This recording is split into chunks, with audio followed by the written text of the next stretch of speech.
All right. All right. Hello, hello, hello, and welcome to the Cells and Circuits animation news stream. I'm Chibeze Anakor, and this is our first hopeful, or hopefully the first of many streams of this kind. So if you're new here, be sure to leave a like, subscribe, and also just, get engaged with the chat or the comments if you're watching this after the stream is ended and you want to still engage. Please leave a comment. It means the world to me. But yeah, I mean, I hope we can get into some animation news. And we got quite a bit of topics to talk about today. So I've gathered a lot of interesting topics that I think are worth talking about. And I wanted to see you guys, or I wanted to get your opinion. We can turn it into a discussion. Um, I want this to be a chill place where we can talk about tunes. Um, so this will be the first stream, or this is the kickoff stream of like a new streaming schedule for me. We do the animation news on Mondays, we do the tech news on Wednesdays, and then we do gaming streams on both Friday and Saturday. So if that sounds like fun to you, please do get subscribed on here. I will be doing the animation and news streams here on YouTube, but um, I'll also do the gaming streams on Kick. So if you want to follow me on there, that's kick.com/cells and circuits. Um, we're definitely going to be doing some gaming streams.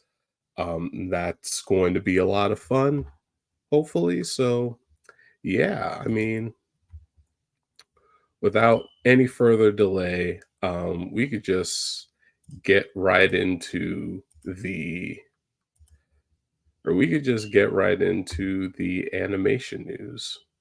So, first up, um, oh, I see there's a little bit of a delay. So, let me just switch that back down to 480p. Um, and yeah, so let's just jump right into the animation news. So I'm going to share my screen. Um,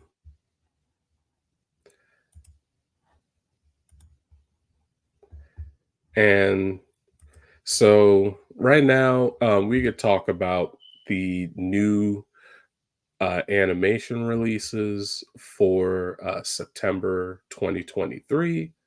Um, and there's quite a bit to talk about this month. So we've got,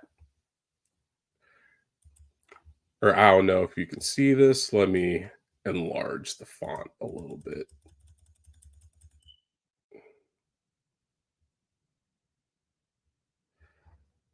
And let me just, oh yeah, there we go. We could do that. Or we could bullet these. So probably should have done this before, but that is fine. See, we're learning. We're doing this together. But yeah, we could just, or let's just get right into it. So the first new release I want to talk about technically didn't come out this month. Um, it came out on the 31st of August, but since it was so late in August, figured I'd lump it into this month. So it's Adventure Time, Fiona and Cake. Now, I haven't watched it yet. I've heard good things about the first two episodes, which have been released on Max. They're out right now, so if you want to go watch them, you could do that after the stream. After the stream, please don't click off. But if you want to watch Adventure Time, Fiona and Cake, it's out right now. And hopefully hopefully it's good. I haven't seen it, but I've heard some good things about it. And I definitely want to watch it. As far as my experience with Adventure Time goes, I'm kind of a little bit um or I'm a little bit lost because I or midway through when maybe it's not even midway through, but um Finn getting like or being like real indecisive on like his crushes between Bubblegum Princess and Flame Princess.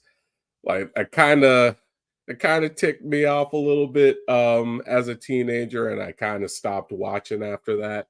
So I have zero idea of anything that happens after that. Um, but I still enjoyed my time with the show before that happened, so I'm sure the rest of Adventure Time is great, and I actually have watched some of the, Distant Lands specials, um so I'm a little bit mixed, on my, Adventure Time lore, but, I'll get there, I'll get there. Um but yeah, that's Adventure Time, Fiona and Cake. I always love those episodes too. So hopefully now that they're getting the full series, it'll be even better and they can expand on those characters. And it's TV 14, so it'll be more adult in language and in other themes that they could put in there. So who knows?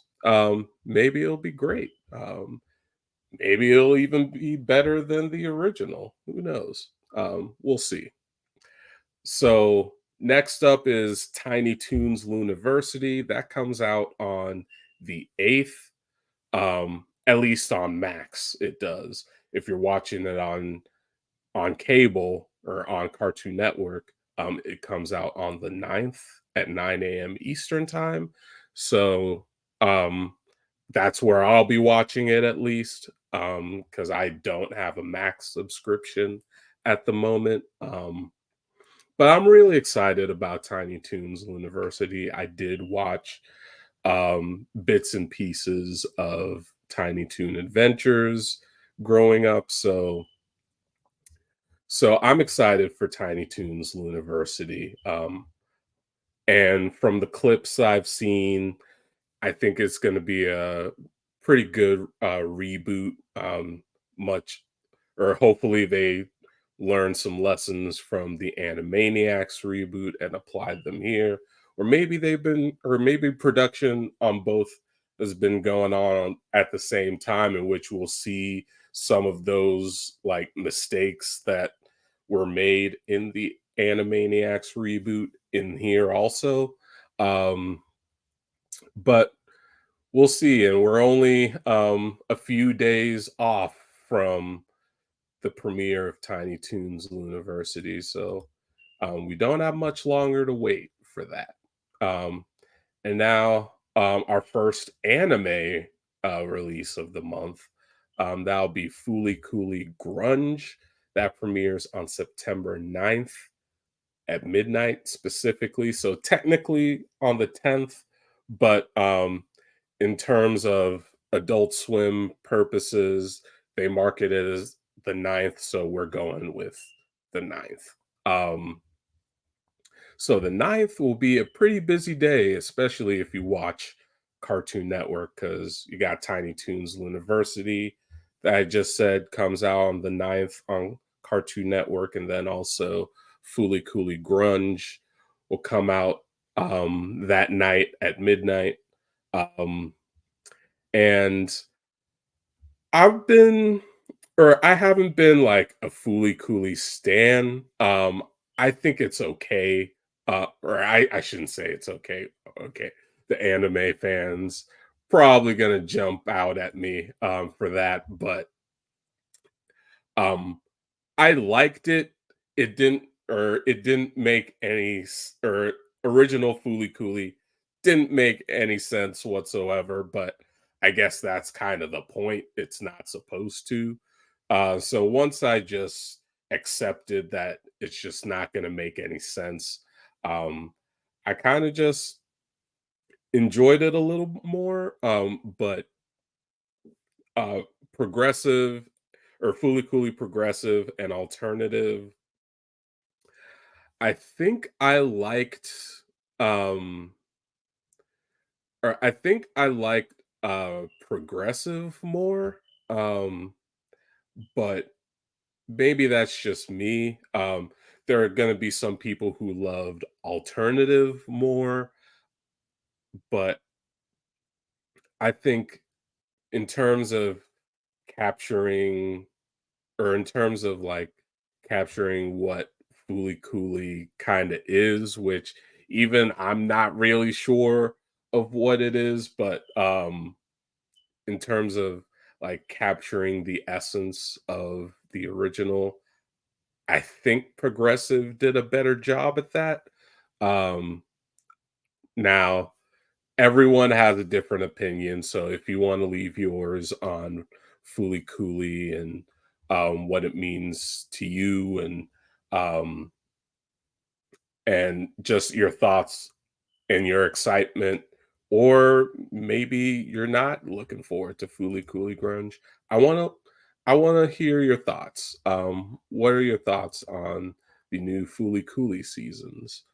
Let me know. Um, but yeah, Fooly Cooly Grunge is on the 9th. That's coming out.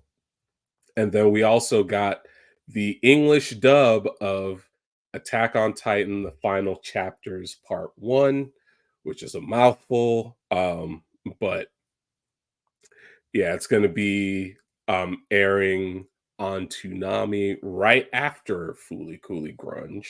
So that'll be a pretty exciting night of television.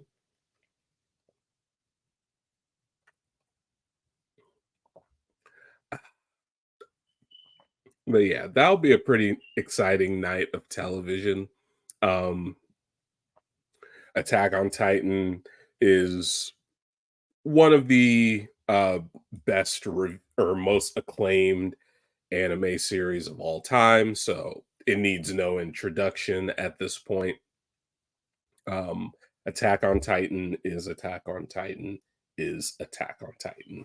So I'm sure I don't need to explain much more about it. If you haven't watched it already, um, you're probably one of the minority. Um, but Attack on Titan is very good. And if you haven't seen it yet, I highly recommend watching it. It's very good. Um, and if you want to catch up before the final chapters, part one, the English dub is available on streaming.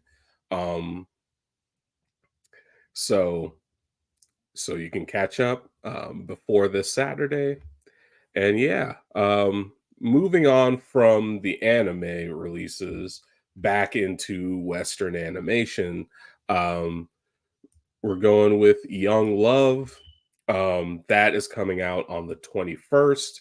So if you don't know what Young Love is, it's basically um it's basically an animated series based on the short Hair Love, which, correct me if I'm wrong, premiered before Into the Spider-Verse or Spider-Man Into the Spider-Verse. I could be wrong on that, but I think that's where Hair Love made its debut. And it was a very highly acclaimed short. I loved it. I think it was great in its theme of trying to like make or trying to help black, especially women, appreciate their hair more because in society, um it kind of teaches them not to embrace their hair. It's like unkempt, it's this and it's that, it's a whole thing. So I'm glad that that Young Love or Hair Love, and I imagine Young Love will as well, just reinforce that kind of positivity around black hair. I think that will be pretty awesome. And that's a message that I think we can all get behind. Because, yeah, we just need more appreciation for black hairstyles and just black people in general. And Young Love is definitely going to be focused more on the parents of that story. So that'll be that'll be an interesting or that'll be an interesting part of the story to kind of dive into. And I'm excited for it. Now, the next release that I'm going to be talking about is Crapopolis, which is um, it is an animated series created by Dan Harmon, so one of the co-creators of Rick and Morty. Um, he created this show that's set in ancient, or I believe like ancient Greece. And it or it kind of or it definitely gives off that ancient Greek vibe to it. So if you haven't seen any promos or any clips of it, you'll know once you see it. But even one of or even like at one point, I believe there's supposed to be some sort of NFT tie-in to this show. So I'm not sure how that's gonna show up in the show, but I guess we'll see once it premieres. And it comes out on the 24th on Fox. So be on the lookout for that if you're into it. Um, I'm not sure if I'm gonna tune in. I'll probably watch like the first few episodes to see whether or not it's any good. But I'm not too excited for it. If I miss it, oh well. It is what it is. But now we get into the series that I'm most excited for, probably out of this entire list, and that is Castlevania Nocturne. Um, so for those of you who don't know, if you haven't seen the Netflix Castlevania series, I highly recommend watching it.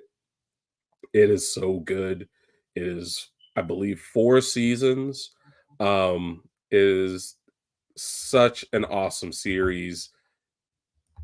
And I am not really a Castlevania fan like that. I couldn't really tell you what goes on in the games, but just watching the show, um, like the story and the characters, you get very invested in them very quickly.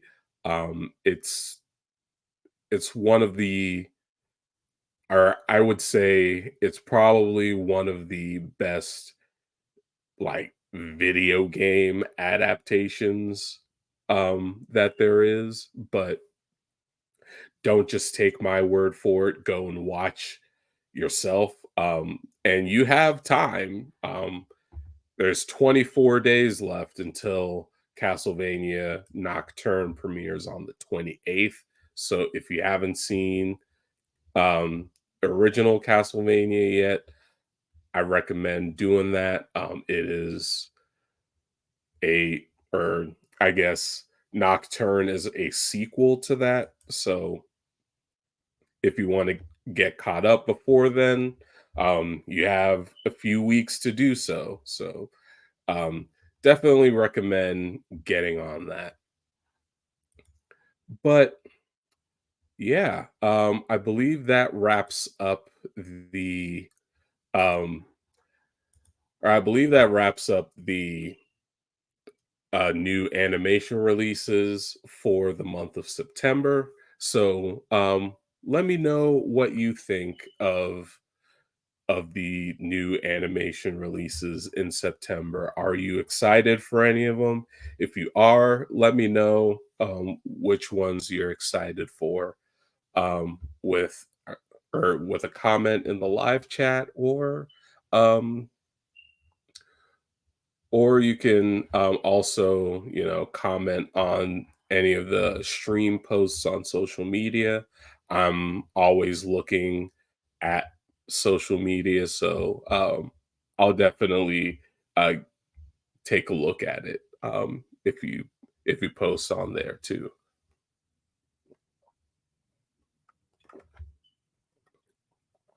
All right. So next up, I think we're going to talk a little bit about how Adult Swim now starts at 5 every day. So, for those of you who don't know, um, Adult Swim, gained some hours recently. Um, I believe back in, either April or May, they gained the 7 o'clock PM hour, in Eastern time, that is. And now, as of last Monday, August 28th, they now start at 5, which is crazy to think about. Like, Cartoon Network is telling its viewers to sign off like right before they can even like finish their homework or anything. Like it's crazy.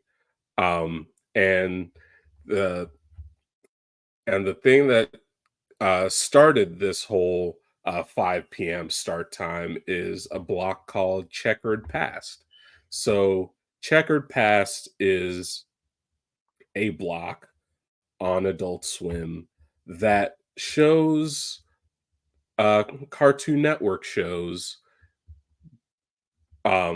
that, these adults who are the intended audience for Adult Swim used to watch as kids. Um, so, and I guess it makes sense. Kids don't really watch TV anymore. They've mainly migrated to streaming.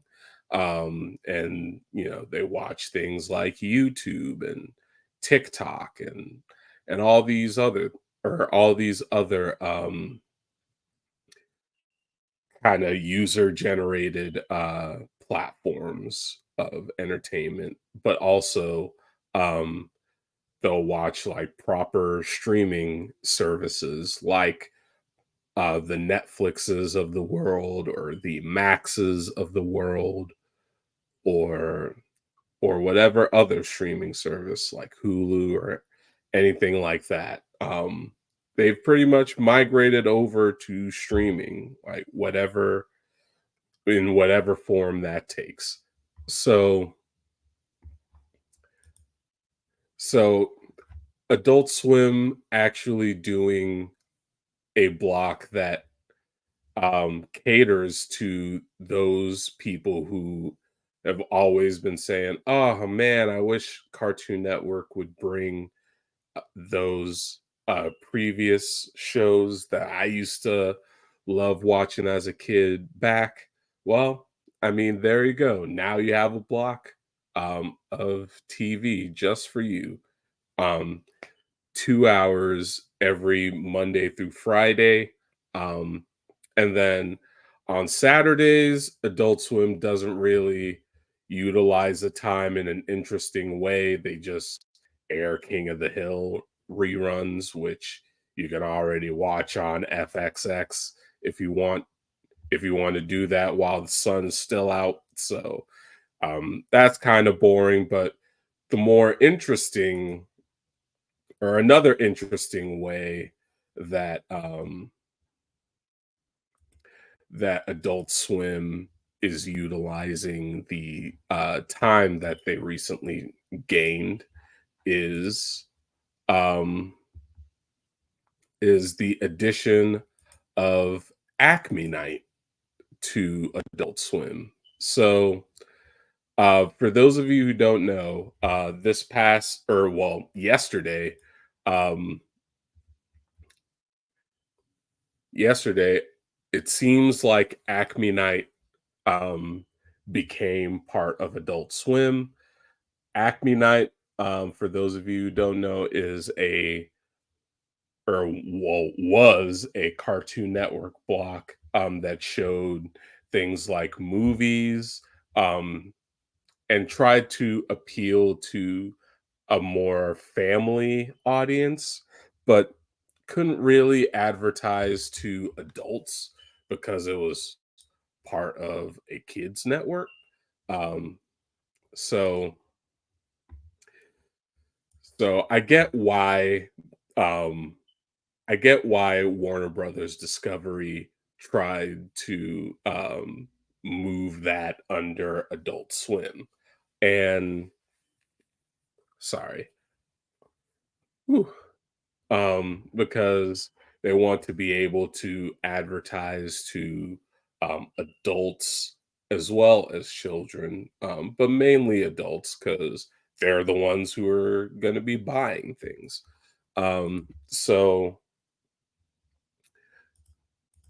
So, like the screenshot that you're seeing from CN schedules, shout out to the people who run that account.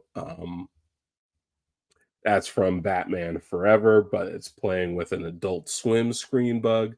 Normally, they play with Cartoon Network screen bugs because it was a part of Cartoon Network.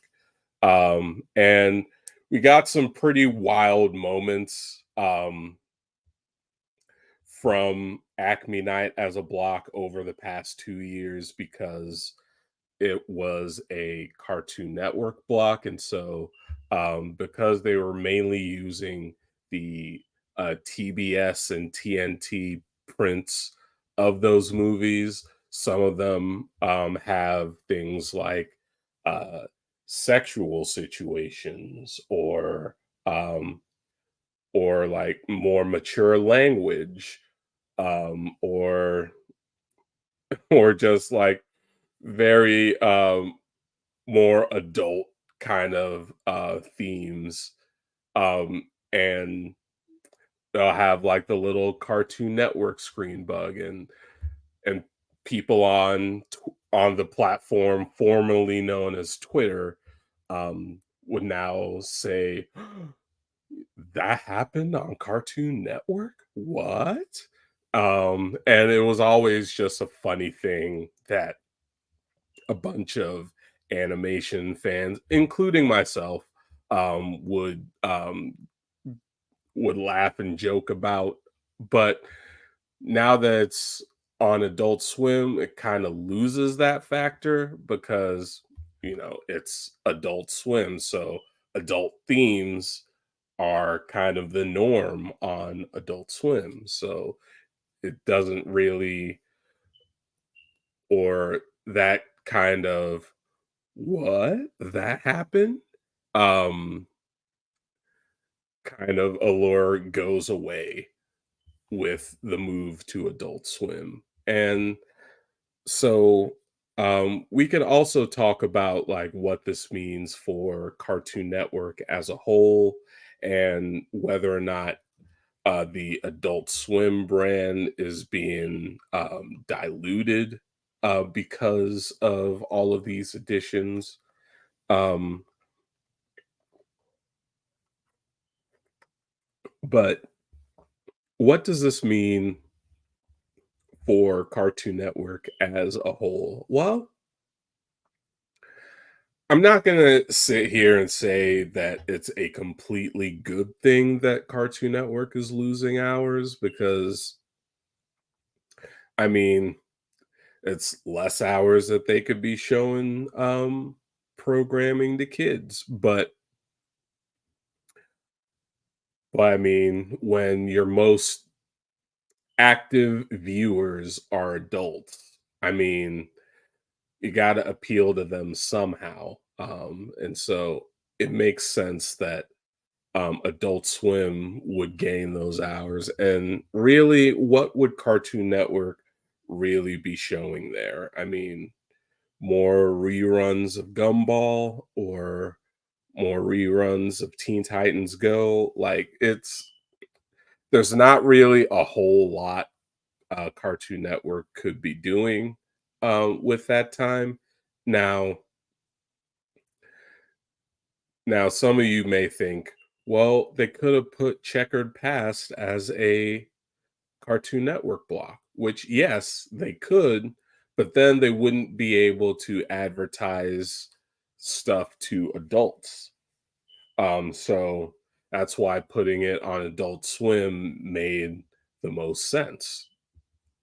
And I think it was I think it was the right move, don't really even though I don't really agree with the whole Adult Swim like eating up more and more of Cartoon Network's time thing. Um because that just makes the voices on like Twitter or any other social media who are saying, "Oh, Cartoon Network is dying, it's dead." It makes those voices even louder. And so like that aspect I don't really like. And then also just, it being bizarre seeing Adult Swim coming on at like 5, but um they're airing old Cartoon Network shows anyway, so that kind of softens the blow, except on Saturdays though. I think Adult Swim could definitely be doing more with that um gained time on Saturdays. They could be doing way more than showing King of the Hill reruns that we can already watch on FXX. Um, but and then as far as Acme Night goes, these or it'll be interesting to see what other movies that they'll show on Acme Night now that it's part of Adult Swim. Um, and whether or not they'll continue to go through the DC animated universe because originally Toonami did that. They were or Toonami was going through the DC animated catalog, and they still have a ways to go before they've aired all of those movies. But um, I hope they can at least leave the DC animated universe movies to Toonami and just kind of go after more of those movies, more of those blockbuster movies that like TBS or TNT airs, and just air those TBS or TNT prints of those movies intact without having to edit much. But yeah, I'm curious to know what do you guys think of Adult Swim now starting at 5 p.m. Eastern? I'm or I never thought this day would come, or I never thought it would happen, but kids aren't watching TV these days. So it is what it is. But yeah, let me know what you think of um of Adult Swim now starting at 5 p.m. And now I think that puts Adult Swim at what, 13 hours versus Cartoon Network and Cartoonito combines 11 hours. So that so it kind of seems like Cartoon Network is becoming a block on its own channel, but um yeah, I want to know what you guys think of this cuz it's interesting. It's interesting times that we're living in. Oh man. All right.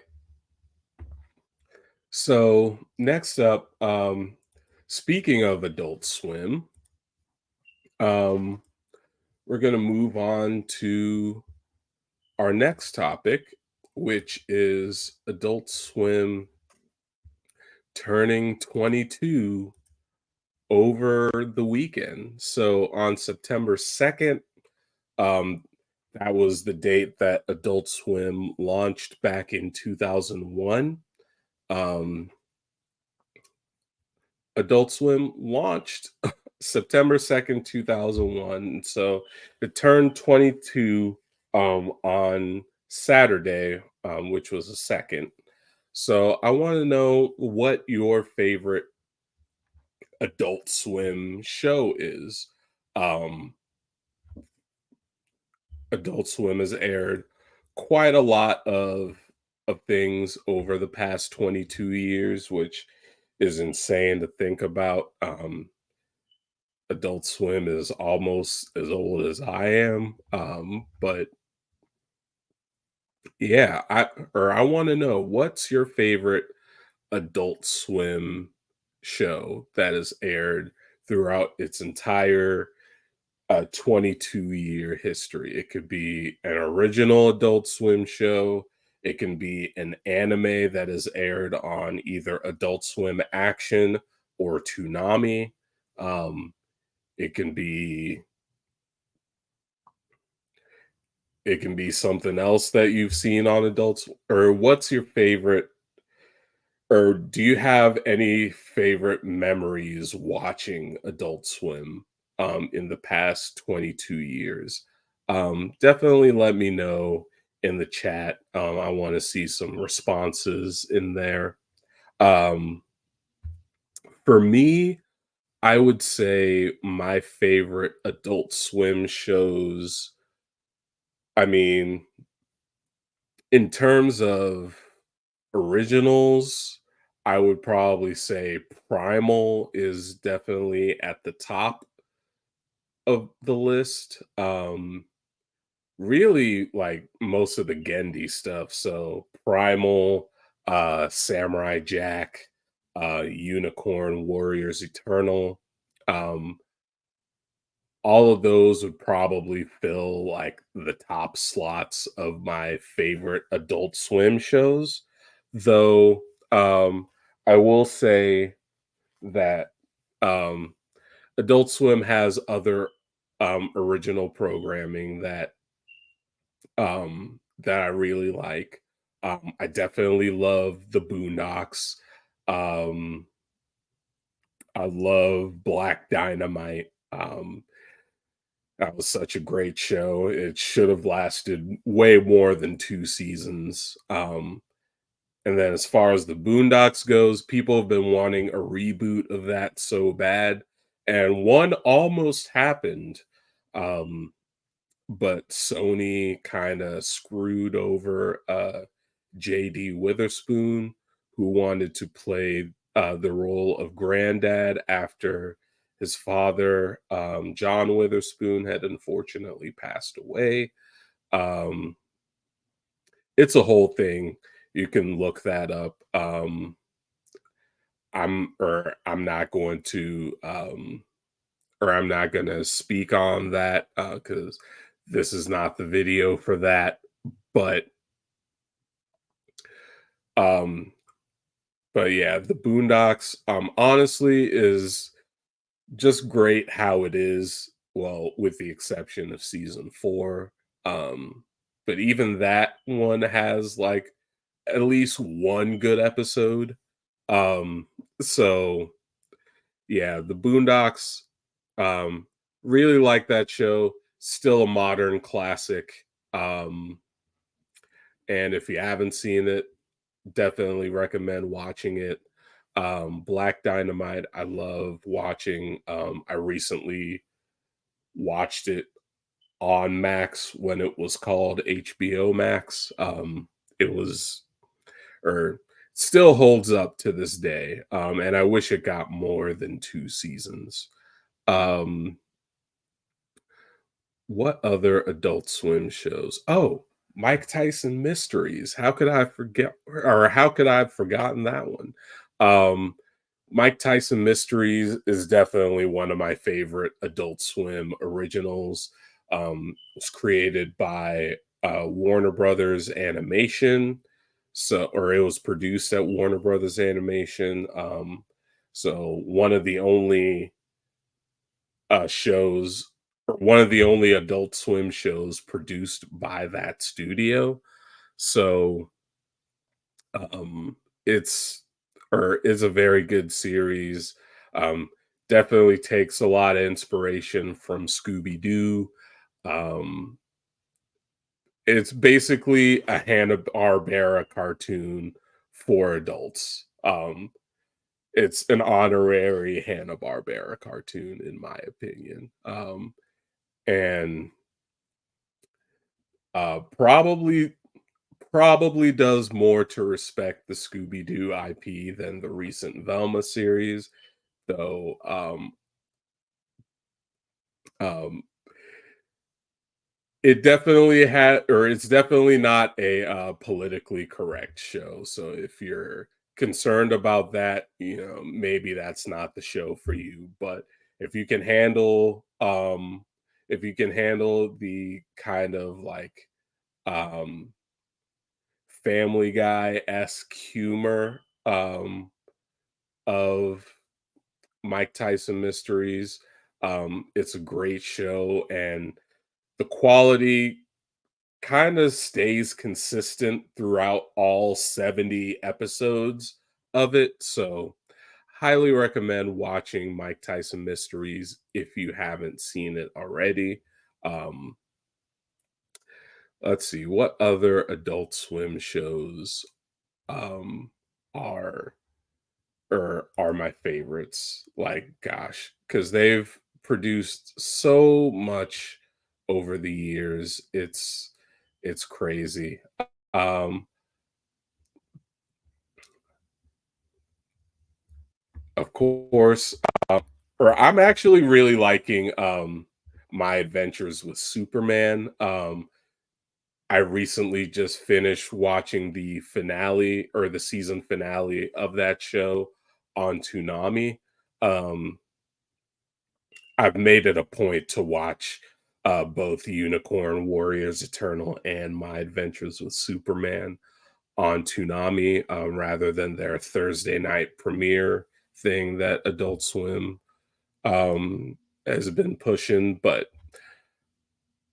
I've really enjoyed watching My Adventures with Superman, and now, or which was originally supposed to be a Cartoon Network show along with Unicorn, but got pushed over to Adult Swim. So hopefully, when the second season comes out, or maybe even a third season, if that ends up happening, um, maybe they'll have more adult themes in it, since they won't be restricted to a kids network anymore, as it was when it was originally announced. So I think I think My Adventures with Superman is definitely uh, getting there in terms of my favorite Adult Swim shows. And I want to see Adult Swim do more uh, action animation. Like I know we already have the Gendy stuff, but I want to see more Western animation that isn't produced or that isn't created by Gendy Tartakovsky. I want to see more like Western action animation that isn't made by Old Man Gendy. Not to diss Old Man Gendy. He's still goaded for creating Samurai Jack and Primal and Unicorn and Dexter's Lab and all that. Just I want to see more um, different voices again to tell their stories. Um, but I'm curious, what are your favorite Adult Swim shows? Like, let me know what your favorite Adult Swim shows have been. Um, Now, personally, I haven't, or there, or I'm gonna say that I haven't really seen much of like some of the classics. So I haven't seen much of Aqua Teen Hunger Force. So I couldn't really give an opinion on that. Um I haven't seen C Lab 2021. Um I've seen bits and pieces of Harvey Birdman, Attorney at Law. Um and some of that and some clips from that are pretty funny. I'm not gonna lie. But I couldn't really speak on any of those series because I haven't really seen them. Or I haven't seen enough of them to have a strong opinion on them. But yeah, definitely let me know what your favorite Adult Swim shows are. Um, because there have been a lot that have premiered in the past 22 years. But um, yeah, I think that does it for this one. But speaking of anniversaries, let's go over to the next anniversary that I want to talk about, which is that of FXX. So I'm sure this episode has been very like Warner Brothers Discovery heavy. So we're going to switch gears to a network that's now owned by Disney. So FXX launched 10 years ago, um, which is wild to think about because when FXX first launched, it was mainly an upstart um, rebranded Fox Soccer Network. Um, so it didn't really have much going on, but um, FXX over the years became um, or rose to prominence, and like for example, getting the Simpsons cable reruns like that I think catapulted FXX, or that was kind of the start of FXX's rise. Um, and and it really helped out the network in terms of ratings, but also it just helped it become a place where or it laid the groundwork for where FXX is today. Um, Eventually, they started having their own original programming, like some live action shows like Man Seeking Woman, and then also It's Always Sunny in Philadelphia. Moved over from the main FX channel to FXX. Um, and then Archer also moved from the main FX channel to FXX. So that also helped out FXX. But then what I think really helped FXX um, kind of rise to the point where it is today was the Disney acquisition of 21st Century Fox, because or which FXX was a part of, because when Disney acquired 21st Century Fox, they immediately went to grab the cable rights to Family Guy. Um, and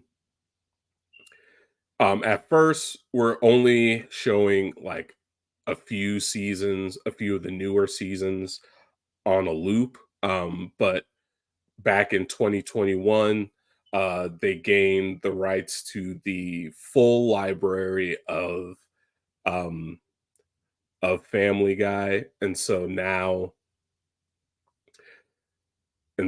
like their prime time ratings kind of go toe to toe with Adult Swim um, in terms of ratings, and that's very impressive for a network that was once a rebranded Fox Soccer network. So that I think that's really impressive. Like it's amazing how far FXX has come. But I think the Disney acquisition really kind of helped FXX become what it is today, which is, as I've said in a previous episode of the Cells and Circuits podcast, um,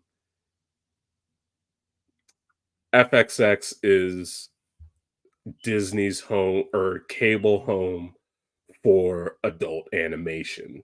And we're really starting to see that now with, of course, reruns of Family Guy, which have been going on for a few years now. Um, Reruns of The Simpsons, which have been going on since almost the launch of FXX. Um, and then Also just like other 20th television animation shows like um, King of the Hill, Futurama, The Cleveland Show.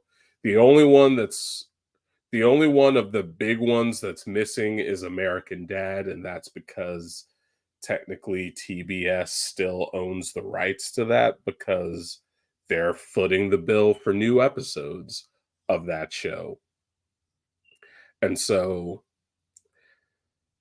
um and so uh FXX can't really show that one because Warner Brothers Discovery still has the rights to that for now, until TBS decides to stop funding new episodes for that. But for now, FXX is pretty much Disney's home for its adult animation. And and I think there's something to be said about that, because it definitely has helped FXX out in the ratings. I think they're really going to be, keeping up with Adult Swim in terms of the ratings, and especially after they gain the full library of Bob's Burgers later this month or maybe early next month. But I do think FXX has a bright future ahead of it. I know it's had kind of a bumpy road because Little Demon just got booted from Hulu. Um, and so I'm guessing it didn't really do too well in the ratings because of the controversy that surrounded it from like mainly uh mainly like right wing leaning people, but this isn't a politics channel. This is a animation and tech channel. So not really gonna get into that. But Little Demon was also a very or it was a very funny show to me, and so I do miss it. I watched it on FXX when it was still around, but, hopefully a another streaming service or, like, another TV channel, picks that up, but, other than that, I really enjoyed watching FXX grow to where it is today, over the years. I mean, they've had like even their own animation domination block, which didn't last long. Um, but um they also have like or they also borrow programming from other Disney owned outlets.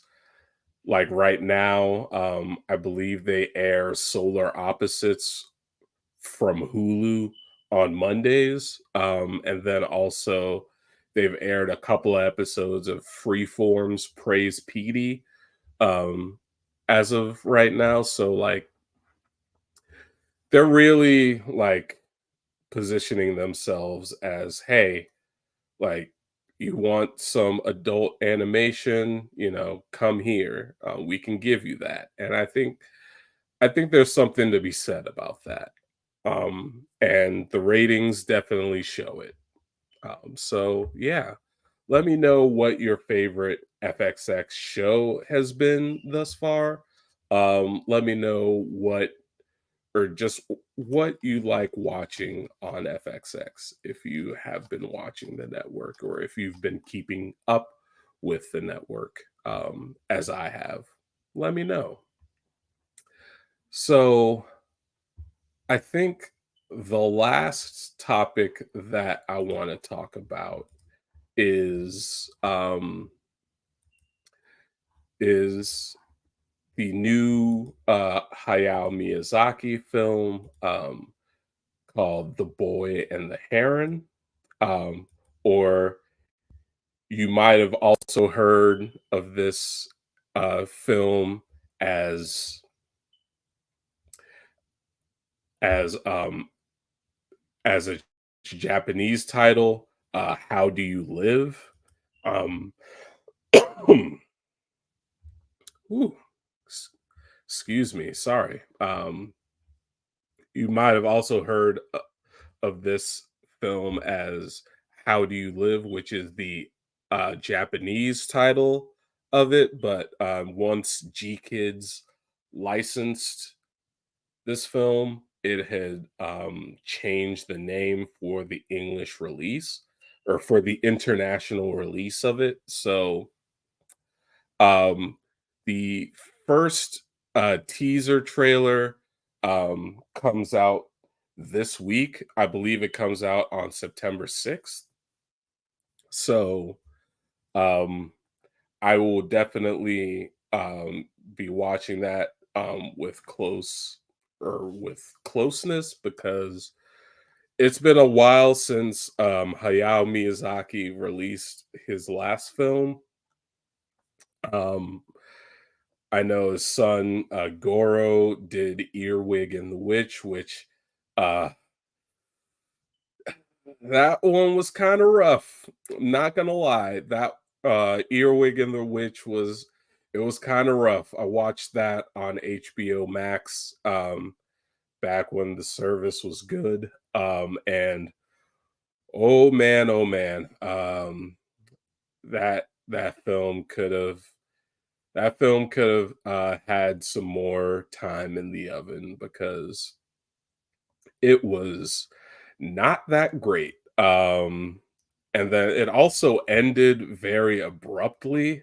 And poor Goro Miyazaki, because like I'm sure his dad, um, or I'm sure he would have loved it if his dad had kind of helped him out a little bit, but Hayao Miyazaki hasn't really um been helping out his son all that much in terms of filmmaking.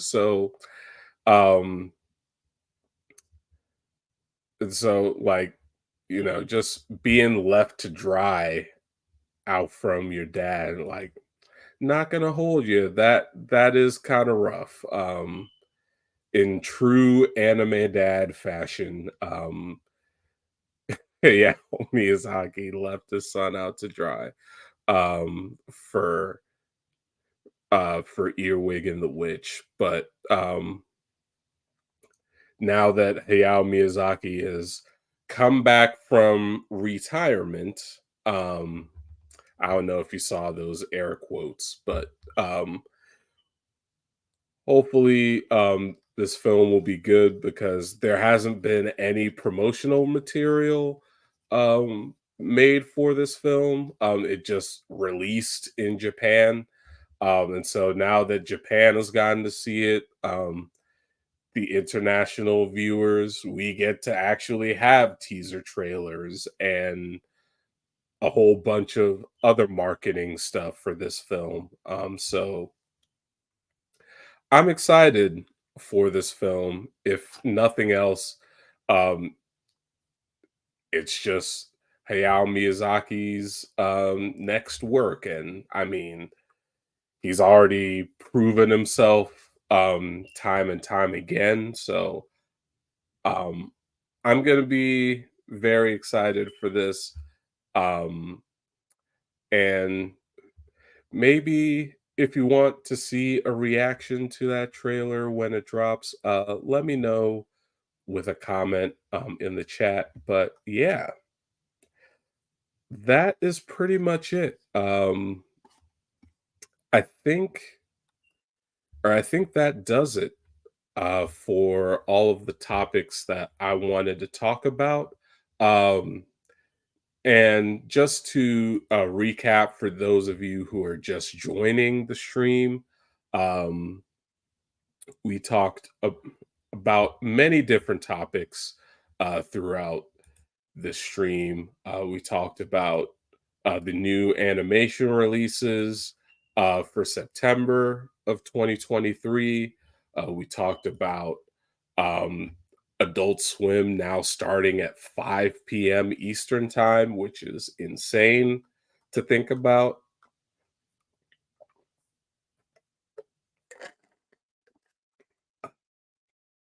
Refreshing. Um, we talked about Adult Swim's 22nd anniversary. We also talked about FXX's 10th anniversary. And last but not least, we talked about the new Miyazaki film, The Boy and the Heron. So, if you have any thoughts or opinions about any of those topics, let me know. Um, with a comment. You can also go back and watch my discussions on those topics. But it's been a pretty good stream so far, and I I appreciate all of you for joining. If you have any topics of your own in regards to animation that you want me to talk about, let me know in the chat. I will stick around and talk about some more animation stuff. But yeah, let me know what you think of any of the topics that I've discussed before. I want to, or I want to hear those responses.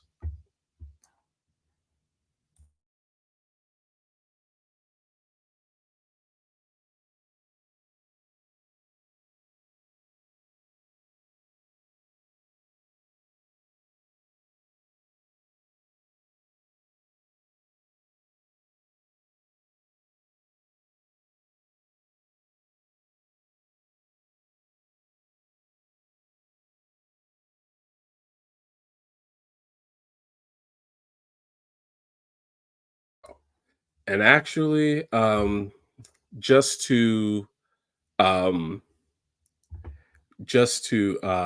have something to show on the screen, um, I will show.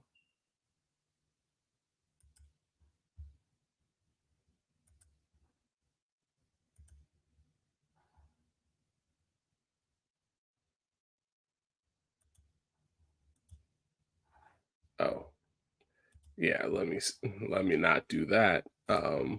Let's do.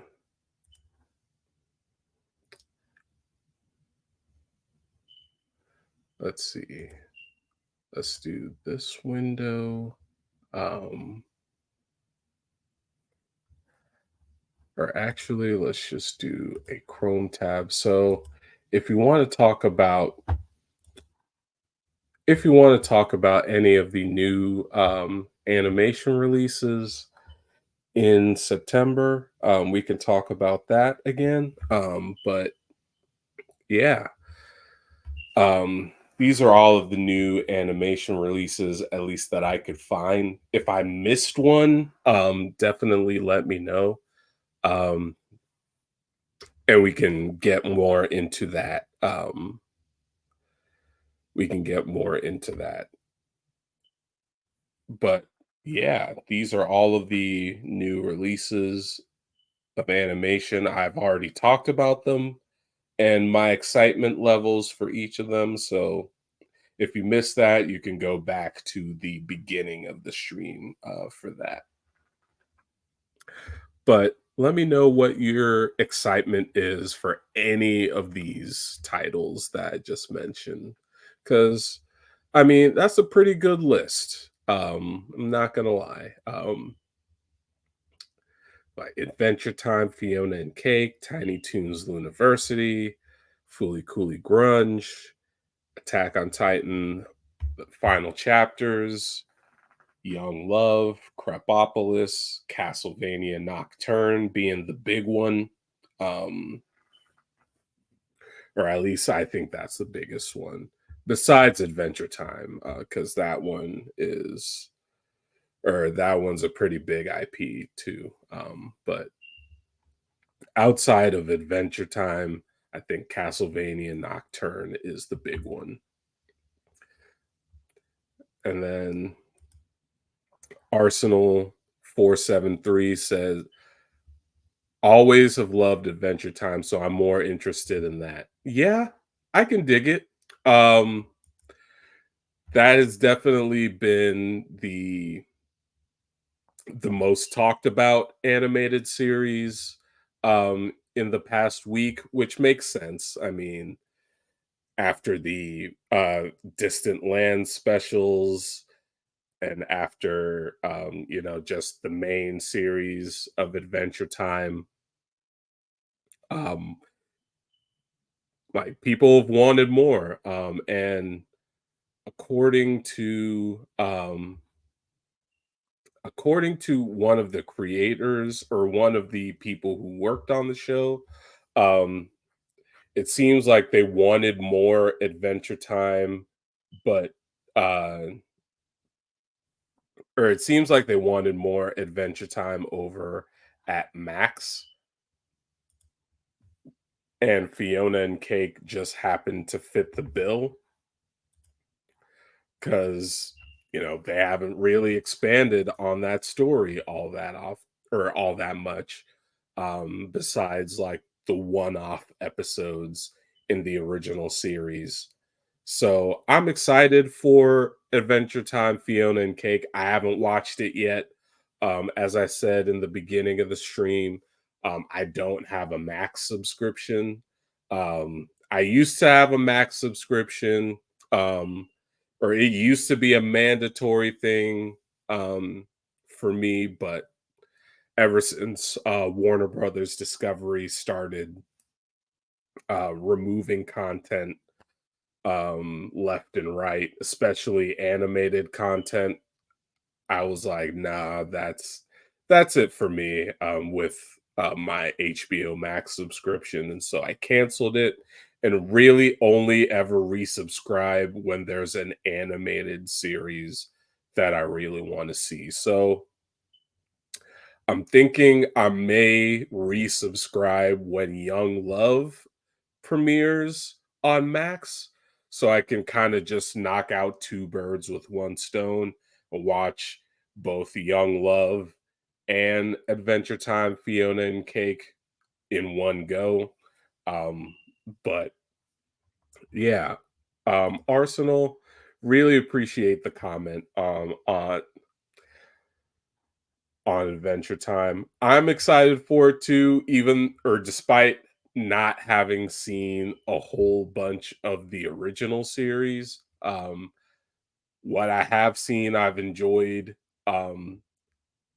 quite a bit, except for the parts where Finn was very indecisive in terms of like his love interests between um Bubblegum Princess and Flame Princess, like, that kind of annoyed me as a teenager. I'm sure if I went back and rewatched it as an adult, like, I could probably get over it, but as an angsty teen, it's like, do I really wanna like, watch that? Um but it's fine. I can go back and watch it, I can go back and watch Adventure Time. But yeah, let's see. You made another comment. I'm with you on that boat. Don't got Max, and I haven't watched the last few seasons of Adventure Time. Always love it still. Oh man. Yeah, I still love Adventure Time. It's definitely one of the bangers from Cartoon Network. Um, but I don't blame you for not having a Max subscription. Warner Brothers Discovery hasn't really done a great job of trying to keep the people who subscribe to HBO Max before. And really, with the removal of like a lot of the animated catalog, um, that really kind of pissed people off. And Warner Brothers Discovery also lumps in Discovery Plus subscriptions with Max subscriptions, which I think is a red flag because it tries to, or they try to hide, or it's a way for them to hide how many people have unsubscribed from Max because of all of the stuff that um, Discovery did when they took over.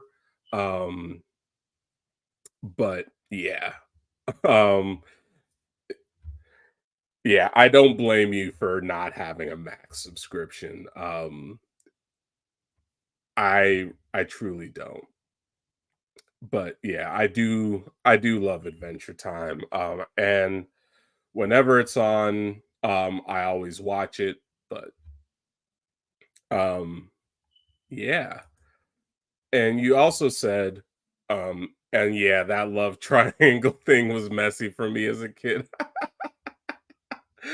Yeah, it was. The whole love triangle thing is kind of played out.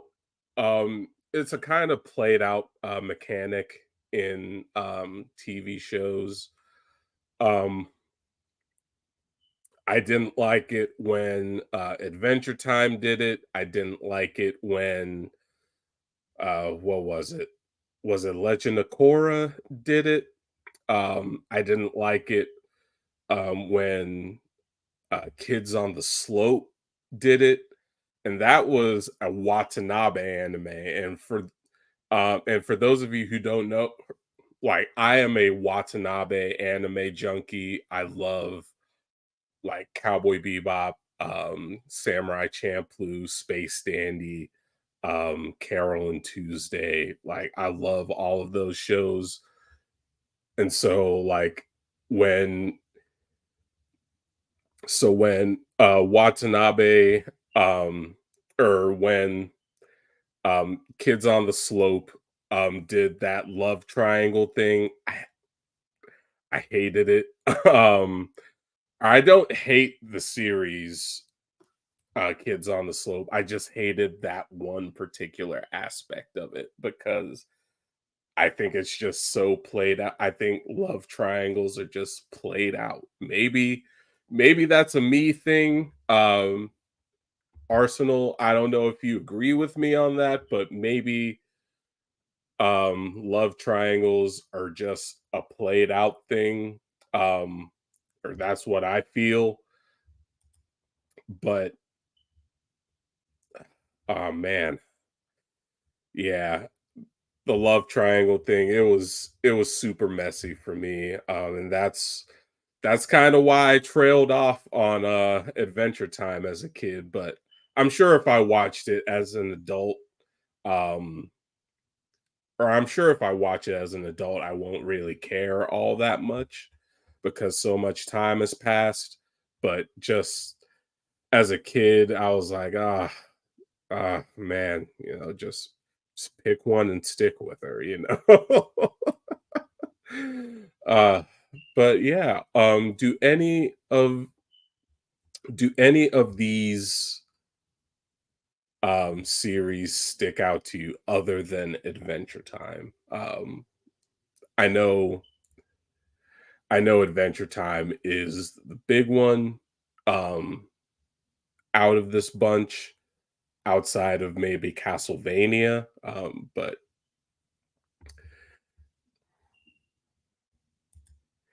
or you say, I agree on it being a played out trope. I always feel awkward on the thing. I watched Ninjago as a kid and despised the love triangle from Cole, Jay, and Naya. I don't know. I've never watched the show. Still hate it. Oh man. And then you also said also have heard a lot of Castlevania and I haven't watched it. Maybe I'll get into it since I do have Netflix. Please do get into Castlevania. It is such a great animated series. Powerhouse Animation really did their thing with it. And that show really put Powerhouse Animation on the map, and they've done a lot of great animated series since, such as Blood of Zeus. They've done Seis Manos. Um, they've done the new Skull Island animated series, which I haven't seen yet. I need to watch that, but yeah, it's or Powerhouse Animation really did their thing on Castlevania, and like the characters and the story really sucks you in, and you really get invested into the world, and it kind of makes me want to go and play some of the Castlevania games. I'm not gonna lie. So like if you're really looking for a nice action animated series that really or that sometimes makes you think but also has great action sequences, great animation, just great story. it happened or it happens to check all of those boxes while being a video game adaptation. So, or while being a great video game adaptation. So, I think this was, or I think Castlevania was the series that really started off the good video game adaptation boom that we've seen in recent years.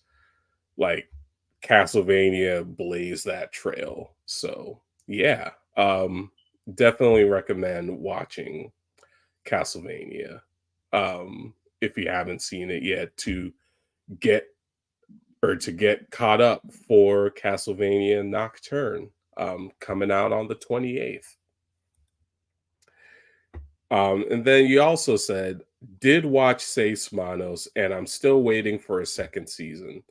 Was amazing, but they need to continue it. I'll check more of them, especially Castlevania. Yeah, definitely um, check out uh, Powerhouse Animation's work. They've done a really great job, and it's nice to see an independent animation studio kind of thrive in these times where it's mainly like studio or animation studios that are owned by you know a huge corporation like a Disney or a Warner Brothers Discovery or a Paramount or what have you.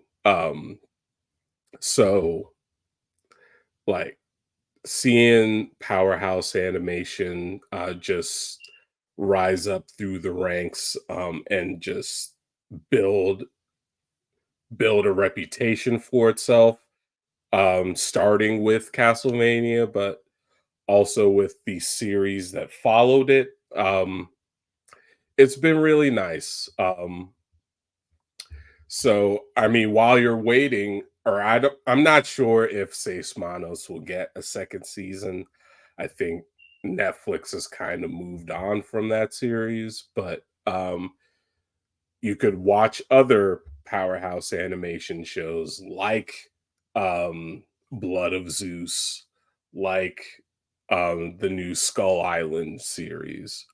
Um, like I'm sure those will kind of scratch your itch for for like for animation in that kind of powerhouse style um if that's what you're looking for. um i think I think it's or Powerhouse has really done a great job, and I hope to see more from them in the future, especially more stuff that isn't tied to like Castlevania or maybe any other big IP like Skull Island. I want to see them do more like Seis Manos, more like Blood of Zeus, more of that, excuse me. But I want to see more of that stuff. But I'm glad you enjoyed Seis Manos. I also enjoyed it. It's a pretty good show. And if we could see more of it, I wish we would, but I don't know. I think Netflix has kind of moved on from that series. Um so yeah. Um let's see. I think I think like for the new animation releases, I think we're done talking about that. As I've said, I'm most interested in Castlevania, and also Adventure Time. I'm also going to be watching Tiny Toons, Foolie Cooley, Attack on Titan, and Young Love. Crapopolis, I may skip, um, primarily because I'm just not really that interested in it. And I don't know, like or I haven't really seen a whole bunch of people, or heck, I haven't even seen like Fox really promoting it all that much. So I don't know what's going on with that series, but it's set to premiere on the 24th. So who knows? Maybe it'll be good, maybe it won't. Young Love, I've already talked about. Like I love seeing black people succeed. So I want this show to succeed. Um, it's based on Hair Love from Matthew A. Cherry. Um, which was the short that premiered in front of Into the Spider Verse back in 2018. So I'm glad that Young Love is actually getting the series, and we're actually not that far off from it. Um, and Attack on Titan is Attack on Titan is Attack on Titan. I'm sure that doesn't need an introduction. Foolie Cooley Grunge. While um, while I haven't really been the biggest Foolie Cooley fan, I'll still watch Foolie Cooley Grunge. Um, just mainly because, like, A, I want to support Toonami, but also B, um, I want to at least see how good Foolie Cooley Grunge will be and how well um it handles being a CG animated series, because I believe this is the first Foolie Cooley season that's in CG. So I want to see how that so I want to see how that experience translates over to CG. But yeah. And then Tiny Toons, I've seen bits and pieces of Tiny Toon Adventures as a kid, and I've really just wanted, or I wanted to see like how Tiny Toons University would be. So we're not that far off. It premieres this week, so um, really looking forward to that. But yeah, um, let me know your thoughts on any of the animated series coming out this month. And then, so we also talked about, if I can present my screen, um, we also talked about how Adult Swim starts at 5 now. Oh, whoops. Um, so Adult Swim now starts at 5 because of this block called Checkered Past, which, if you don't know, is a block on Adult Swim where they show retro Cartoon Network cartoons, like um, like the ones featured in the video that you've seen, or that you're seeing right now. Dexter's Laboratory, The Grim Adventures of Billy and Mandy, Ed, Ed and Eddie, as well as Courage the Cowardly Dog. So all of those shows have joined Adult Swim as part of this checkered past block that airs on weekdays. Um, and then on Saturday, Adult Swim doesn't really do anything interesting with the 5 o'clock time.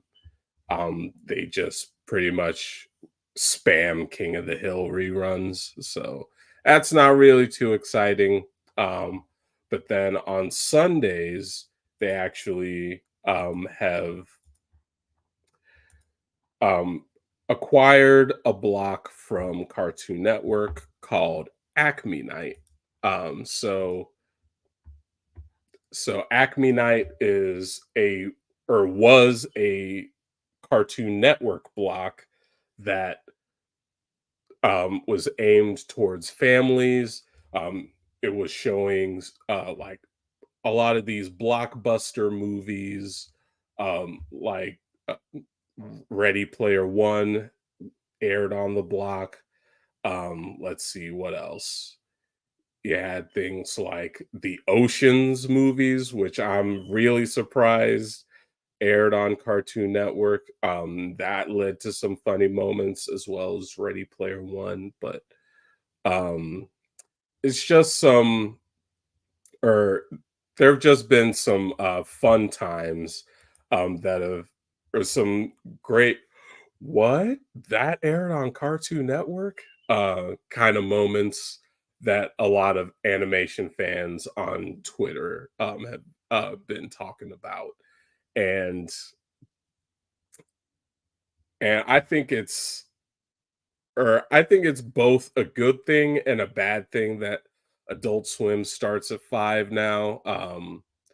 On the one hand, like, they can actually advertise towards adults, and then also, like, people who have been wanting the Cartoon Network shows of the past, like, or like the ones in the Checkered Past video, um, to have, or to come on the network, like, they actually have Checkered Past a block for them. So I think that is pretty nice.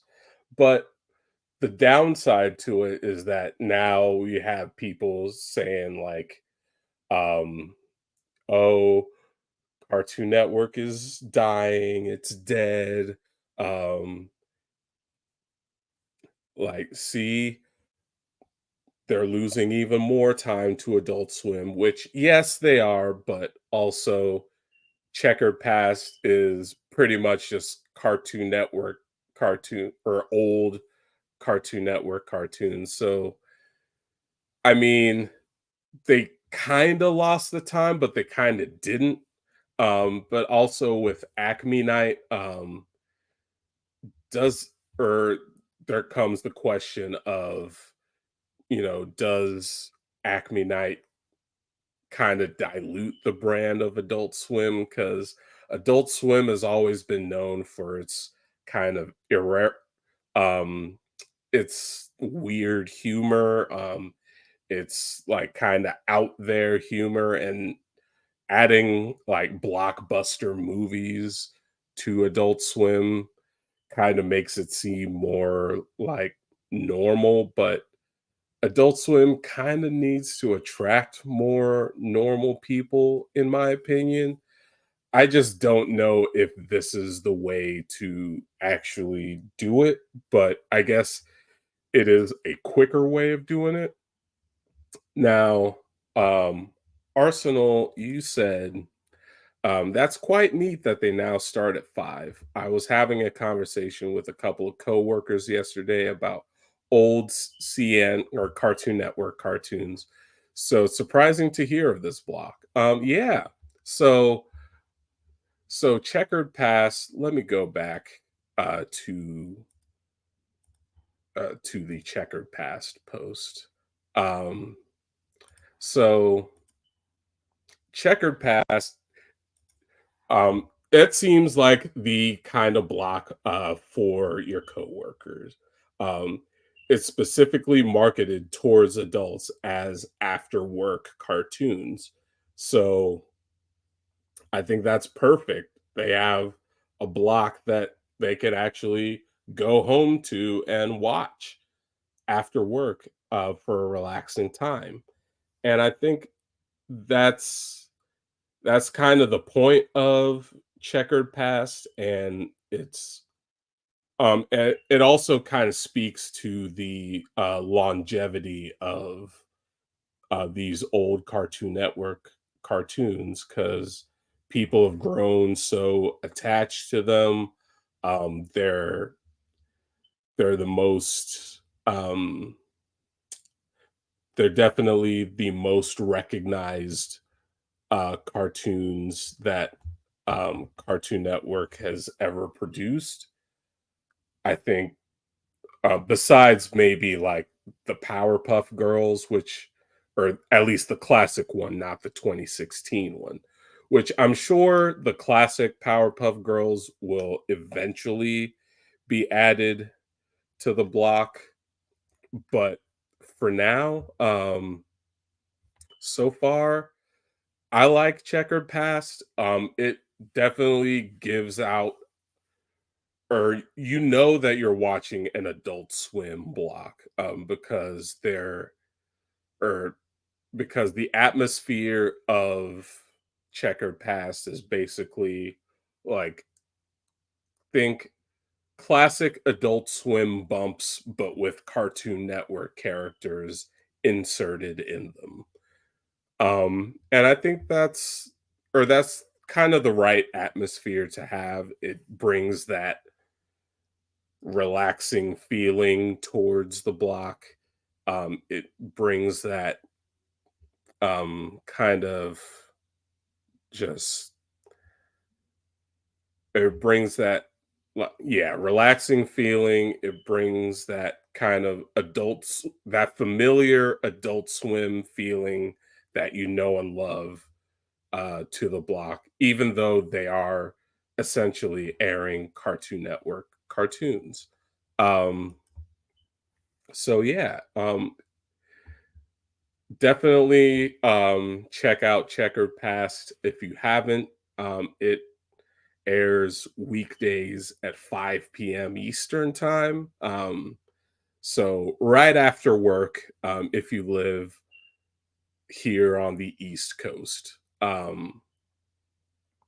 And if you live, I guess, I guess if you live in like the central times or mountain time, you'll still be at work when this block is airing. So, for those of you who are in that situation, you might just want to record it, and then just watch it once you get home. I don't want you getting in trouble for watching TV while at work. So don't do that. But um, definitely recommend watching Checkered Past if you haven't already. It's a pretty nice atmosphere uh, to have, and yeah, that is or those are my 2 cents on Checkered Past and Adult Swim starting at 5 in general.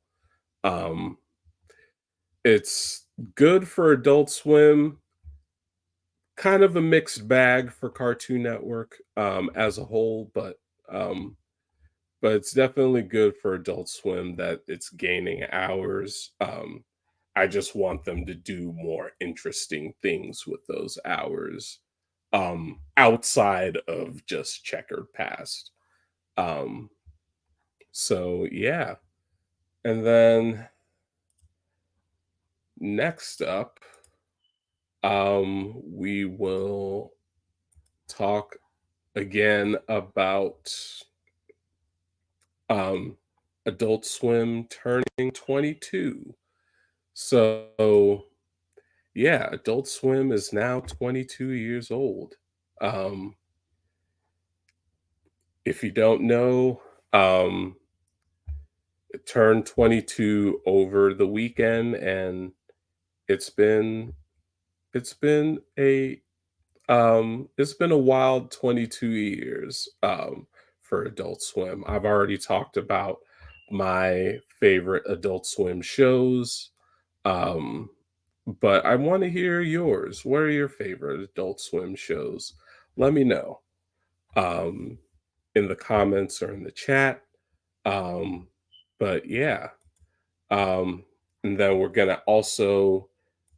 also talked about, um, or speaking of anniversaries, we also talked about FXX and its 10th anniversary. Talked about how FXX became or started out as a rebranded Fox Soccer Network to being able to go toe to toe with Adult Swim and how it got there. So if you missed that, just go and go to that part of the stream. Um, you'll know because this very post from Animated Plus on Twitter was also on the screen at that time. But yeah, FXX started out as a rebranded Fox Soccer Network, and in the past 10 years has now become basically Disney's home for its adult animation. And I've also talked about this on the Cells and Circuits podcast. So if you haven't listened to the Cells and Circuits podcast, um, I will leave links in the description of this stream once it's up and after the broadcast is over. I'll leave links to that so you can go listen to it. Um, and speaking of the podcast, um, I'm still working on a relaunch date for that. So be on the lookout for that. Um, and uh, but definitely let me know what or what shows you've enjoyed watching on FXX over the past 10 years that it's been alive. But also let me know what shows that you've been watching on Adult Swim over the past 22 years that that has been alive. Um, and last but not least, we talked about um, the new Miyazaki film, The Boy and the Heron, and how it hasn't gotten any promotional material as of yet because um, I guess Hayao Miyazaki didn't want it spoiled for anyone.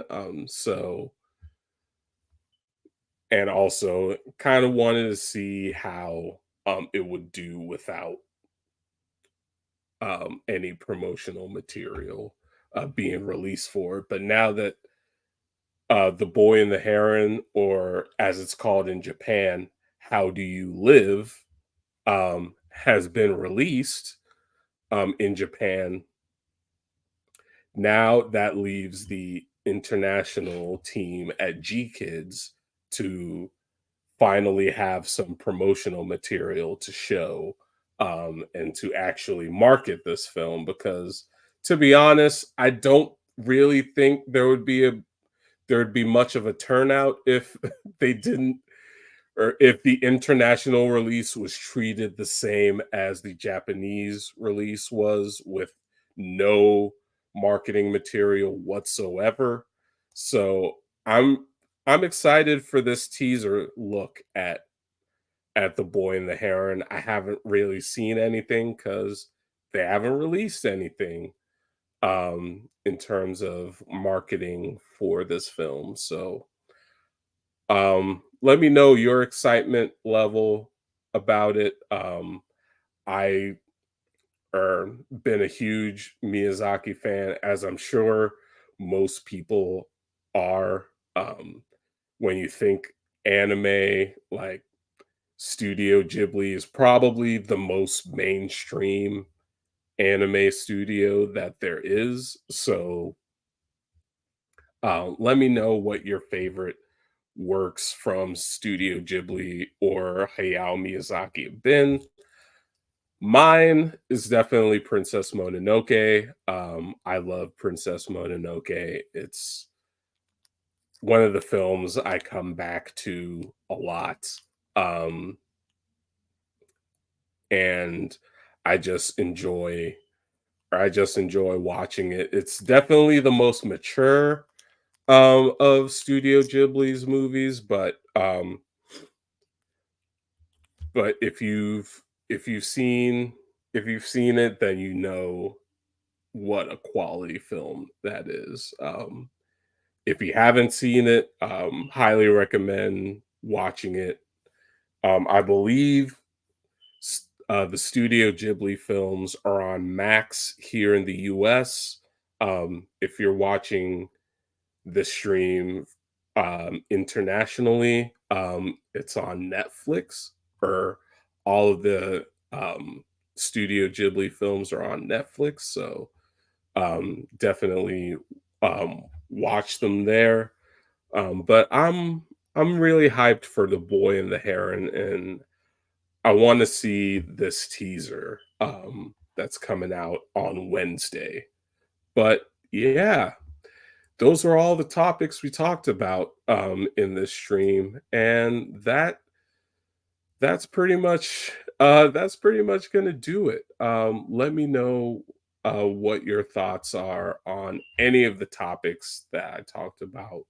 Um, I'll definitely hang out for a few more minutes. We're almost at 2 hours. We're at an hour and 45 minutes in the stream. So I'll hang out for another 15 minutes and then we'll call it at the 2 hour mark.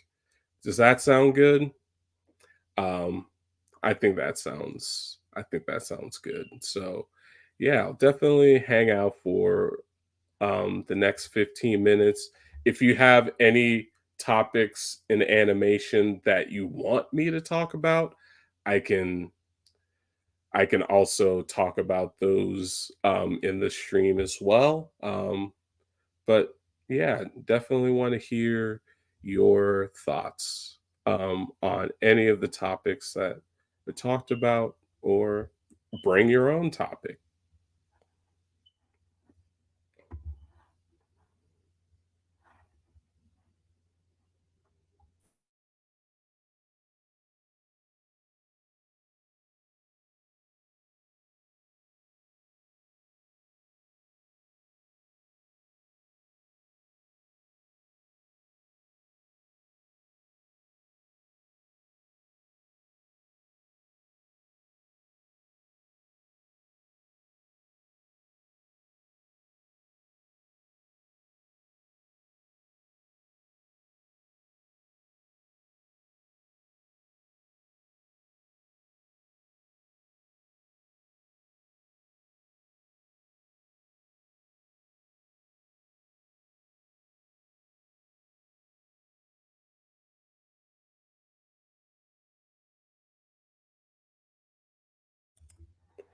Let's see. So, yeah, what's or let me see.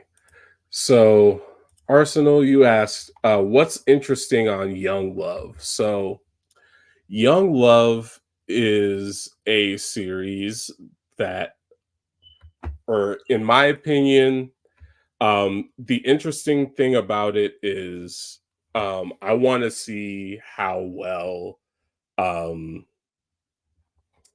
or in fact, let me pull up a social media post on Young Love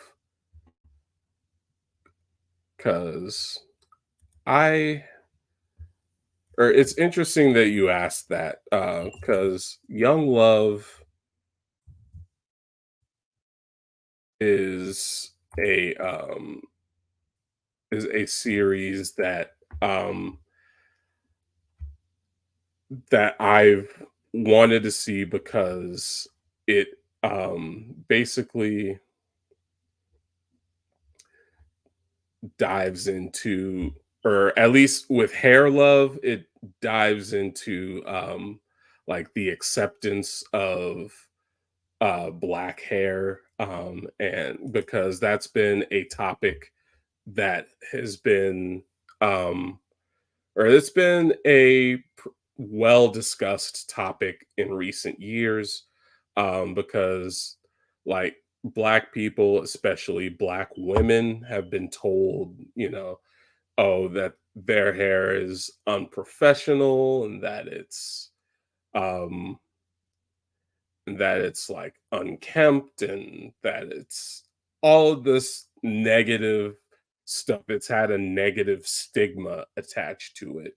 So, Hair Love, it was a short that premiered in front of Spider-Man Into the Spider-Verse back in 2018. And taught it helped teach people that, hey, you know, or hey, like your hair is actually, or you can actually learn to love your hair, and um, you can, take care of it. And um, and things like that. So kind of this theme of like love and acceptance for yourself, and for your hair, as a black person, especially black women, because I think I think they're the people who need to hear that message the most, because like unfortunately black women are the people who get targeted the most when it comes to comments about their hair, and things like that. So um I'm I'm hoping that Young Love expands on that, um even though I know it's mainly about the parents, in that show, um, or the parents of the little girl who was the main character in that short. Um, Here, let me share my screen. So let's see. There we go. Um, oh, right, and it also stars Issa Rae and Kid Cudi. So that's also something that interested me, because I mean, I may not be like the biggest Issa Rae fan, but I'm definitely a Kid Cudi fan. Always going to show up for his work. And so yeah, I mean, I think the show's definitely gonna dive more into the parents, and their kind of lifestyle, and like what it or like kind of the struggles of black people, and how do you deal with that in modern day America, and like what do you do to kind of deal with that. um this clip that's currently showing is the opening of that clip, and that was a and this was posted by Matthew A. Cherry himself, the creator of both Hair Love and Young Love. So, definitely recommend watching the opening, but also just watching the show when it comes out. I think I'm going to get a Max subscription just to watch this. Because I want to see the show succeed. I hope it succeeds, and I hope it um, opens the door um, for more black centric animated series, because we definitely need more of those. I mean, hell, it's been or Moon Girl and Devil Dinosaur, was one of the only superhero animated series with a black lead in it, and that hasn't happened since Static Shock in 2000, so 23 years ago. So we definitely need not just more black superhero animated series, but also just more black animated series in general. And I think we're on our way to getting those things, with Young Love, with um, Ianu, Child of Wonder, which is also coming to Max at some point. If I had to guess, probably next year. Um, we're getting Iwaju on Disney Plus. We got Kizazi Moto Generation Fire on Disney Plus earlier this year, which I was really excited for. So yeah, the reason why I'm most excited for it is like it's another black animated series. I mean, we don't really get a whole lot of those. So I'm really excited for it. Like I want to see what kind of issues it tackles. I want to see um what or I want to hear what Issa Rae and Kid Cudi sound like. I mean, kind of heard what Issa Rae sounds like in Hair Love, but I also want to hear more of that here. And then yeah, I just want to see it. It all sounds interesting to me. But yeah, I hope that answered your question, Arsenal. Um, but yeah, if there's any other if there's any other animation topics you want me to discuss, I can quickly discuss that, or we can have a discussion on that. And yeah, we're at the hour and 55-minute mark, so um, gonna we're gonna be wrapping things up pretty soon. Or once we get to the 2 hour mark, I think that'll be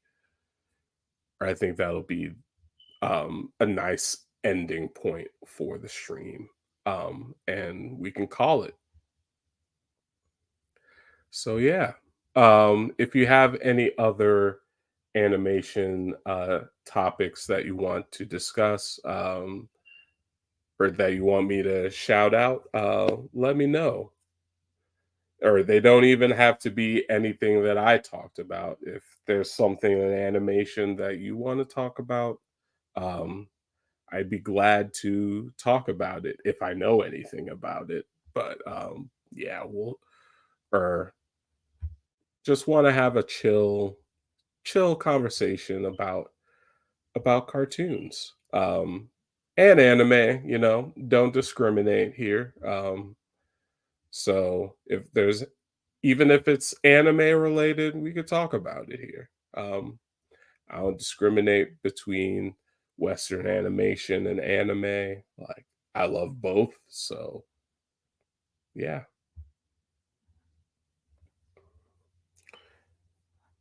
But if that's it, we can wrap up in a few or in a couple more minutes. Ooh.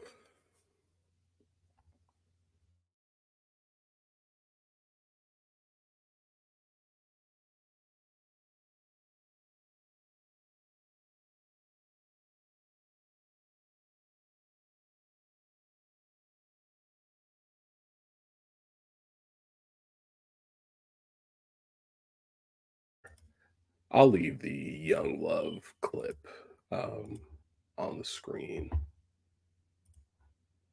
as we wrap up.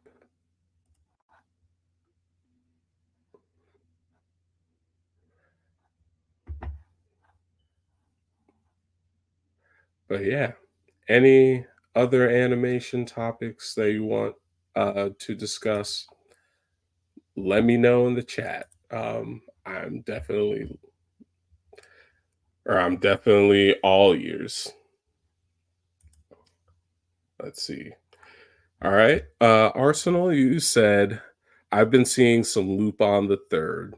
Part two has 155 episodes. Wait, seriously? Damn. Um I didn't know that. And I feel like I've only watched a fraction of it despite being in a dozen or a bit more. Dang.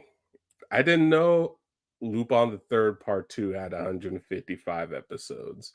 Um That's kind of wild. Especially considering that like modern parts of it, or let me get Young Love off the screen. Um, Especially now that modern Lupin has kind of settled at like 26 episodes or so, like maybe 24 to 26 episodes. So it's kind of wild to think that part two had 155. Is Lupin the Third Part Two streaming anywhere? Hold on, let me.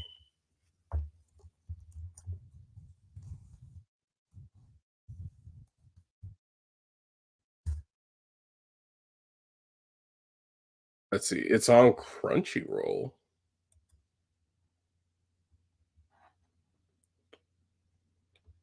I believe.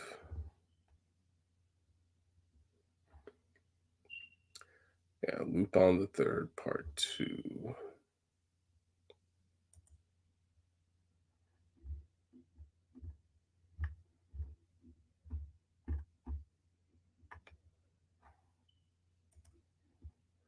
But dang, I didn't know Lupin the Third had or Part 2 had 155 episodes. Um, I guess for, like, modern parts, they've been kinda, or you said it's on Verve doesn't exist anymore, so, it's on Crunchyroll. I know it's on Crunchyroll, but yeah, RIP Verve, moment of silence.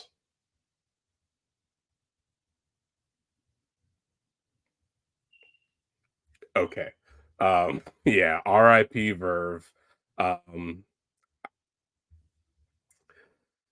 dang. But going back to your loop on comment, yeah, I've only seen parts 4 and 5, and I watched those through Toonami. I missed part 6 when it was on Toonami, but that's or that's a topic for a whole other video because I haven't seen or or it I was going through a lot back then, which kind of still affects me today, but it's a whole thing. Like I want to know if Lupin the Third Part 2 is like if it's episodic in nature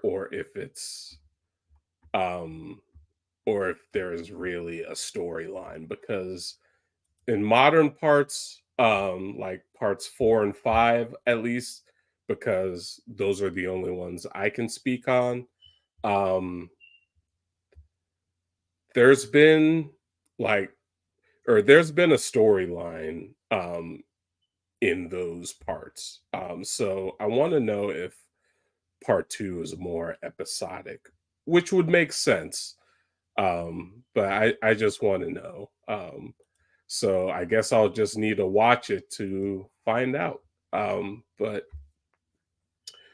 um, I enjoy watching Lupin the Third, and I do appreciate it when uh, like Toonami airs Lupin the Third parts. They've been airing the more recent parts. Parts 4, 5, and 6 have all aired on Toonami at some point. Um, and I believe you can watch those parts on High Dive. Let me double check. I know part 2 is on Crunchyroll. Let me see. Lupin the Third Part 4. I believe part 4 is on High Dive, but I could be wrong. Oh, part 4 is on Crunchyroll. Okay. All right. I see part 4 is on Crunchyroll. That's only in subtitled though. So I wonder if or let me see if I put High Dive. Okay, Lupin the Third, part 4 is on High Dive. Now, is it dubbed though? That that part I don't know because I don't have a High Dive subscription. I think I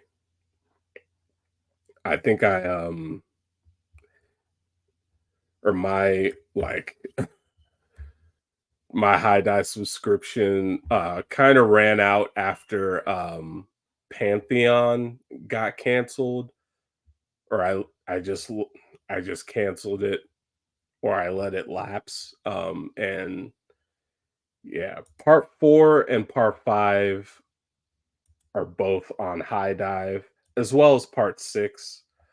Part 6 is on High Dive as well. So if you want to watch one of the more recent parts of Lupin the Third, you could also do it there. Yeah, parts 4, 5, and 6 are on High Dive. Um, I'm sure they're probably on Crunchyroll too, except for maybe part 6. Um, I can look that up real quick. Uh, on part 6. Oh, Lupin the Third, part 6. Dang, Crunchyroll has all of them. Um, oh, wait, no, no, it's not available, or at least not in the US. Maybe other countries have it on Crunchyroll, but here in the US it's not on Crunchyroll. It's on High Dive. Let me see if part 5 is on Crunchyroll.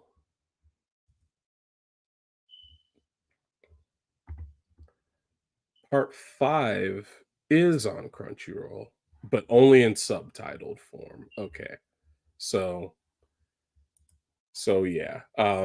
If you want to watch Lupin the Third, at least the most recent parts, um, your best bet is either Crunchyroll or High Dive, depending on the part that you want to watch. Um, if you want to watch part 6, then that's a High Dive exclusive here in the US. But if you want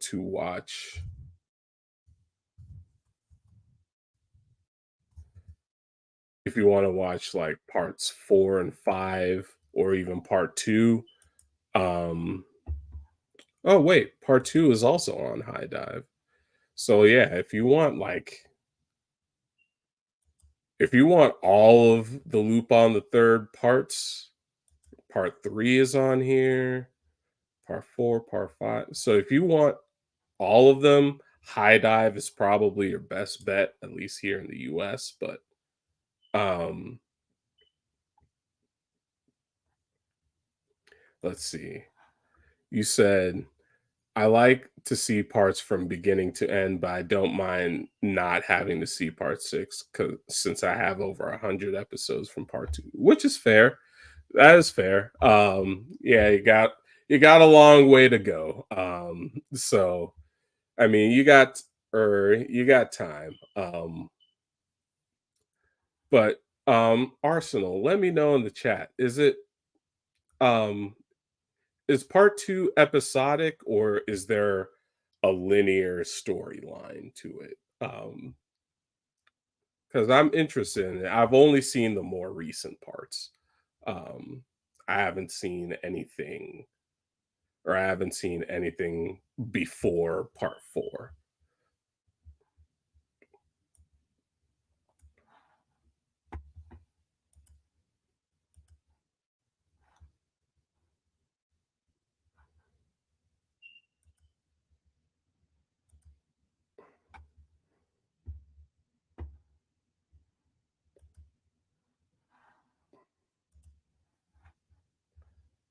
But yeah, let's see. Said think of the first 2 parts like Pokemon, but with less progression.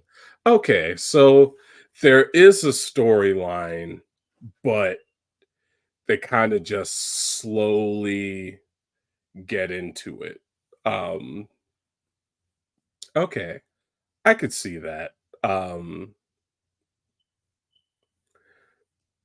wait, according to High Dive, there's only like 23 episodes.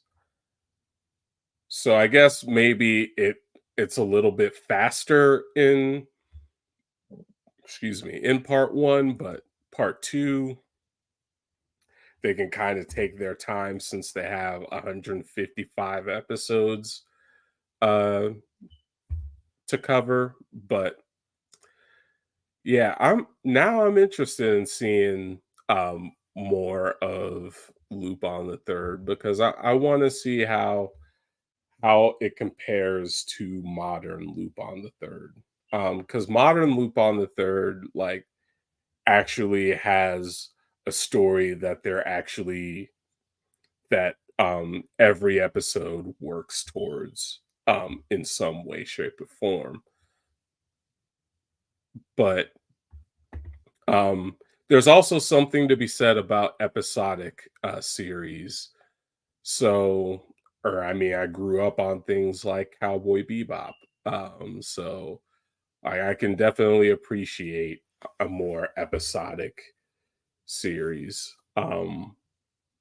So I think, or you've definitely piqued my interest on older Lupin the Third parts. So I do want to watch parts one through three and part six since I haven't seen it yet. Um, but but yeah, I think that is going to do it. Thank you so much, especially Arsenal 473. You've definitely livened up the chat experience. So I appreciate having this discussion with you and anyone else who happened to tune in. Um, Definitely appreciate you watching. Um, and I haven't written an outro for this yet, so I'm not really sure how to end it, but um, be on the lookout for the Cells and Circuits podcast. It's coming out at a later date. I think um, I'll make a post about it by the end of this week. So you'll definitely get an update on the podcast before the end of the week. Um, and then also, yeah, be sure to follow Cells and Circuits at our usual channels. Um, our usual channels. We're on Twitter or the platform formerly known as Twitter. I'm not calling it X. um, we're on Instagram. We're on Threads. We're on um, we're on Spoutable. We're on Mastodon. We're everywhere. Except for maybe TikTok. That's the one place we're not on. But other than that, we're pretty much everywhere. So you can find us at Cells and Circuits. I can actually um I can actually put a little, or let me see if I can put a banner or something on the screen. Um